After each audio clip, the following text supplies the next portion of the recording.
আজকের গল্প বন্দি আত্মার ঘর। রাত্রি 2টো বাজে। সুমনা একা থাকে পুরনো এক ভাড়া বাড়িতে, শহরের ব্যস্ততা থেকে অনেক দূরে। অদ্ভুত রকমের নির্জনতা চারপাশে। বাড়িটা সে ভাড়া নিয়েছিল কম ভাড়ায় পেয়ে, কিন্তু একটাই শর্ত ছিল, উত্তরের দেওয়াল ভাঙা যাবে না। প্রথম কিছুদিন ঠিকঠাক কেটেছিল, কিন্তু একদিন মাঝরাতে সুমনার ঘুম ভাঙে হালকা ঠক ঠক আওয়াজে।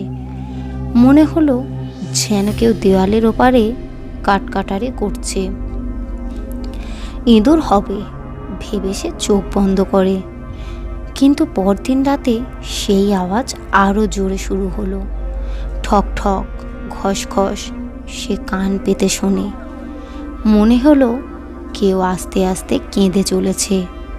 ঠিক দেওয়ালের পেছনে একটা চাপা কণ্ঠস্বর ফিসফিস করে বলছে, আমাকে বের করো, আমি আটকে গেছি।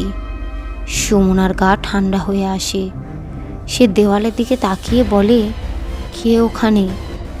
কোনো উত্তর নেই, শুধু শীতল বাতাস যেন গা ছুঁয়ে যায়। পরদিন সকালে সে বাড়ির মালিককে ফোন করে। মালিক বিরক্ত হয়ে বলে, তুমি শুধু মনে করছো ওই ঘরে কেউ নেই, আর দেওয়াল নিয়ে প্রশ্ন করো না। কিন্তু সুমনার সন্দেহ বেড়ে যায়। তৃতীয় রাতে ঠিক 2:03 দেওয়ালে আবার আওয়াজ। এবার যেন কারো নখ দেওয়ালের উপর ঘষা দিচ্ছে। চিরচির। হঠাৎ একটা ফিসফিসানি ভেসে আসে, ওরা আমাকে বাঁচতে দেয়নি, আমিও কাউকে বাঁচতে দেব না। সুমনা আতঙ্কে বিছানার নিচে লুকোয়। হঠাৎ করে আলো নিভে যায়, ঘর অন্ধকারে ঢেকে যায়, আর দেওয়ালের এক কোণ থেকে ধীরে ধীরে কালো ছায়ামূর্তি বেরিয়ে আসে। তার চোখ জলজল করছে, চুল ভেজা, আর শরীর জুড়ে পচা মাংসের গন্ধ। ভয়ে সুমনা চিৎকার করে জ্ঞান হারায়। পরদিন প্রতিবেশীরা পুলিশ ডাকে।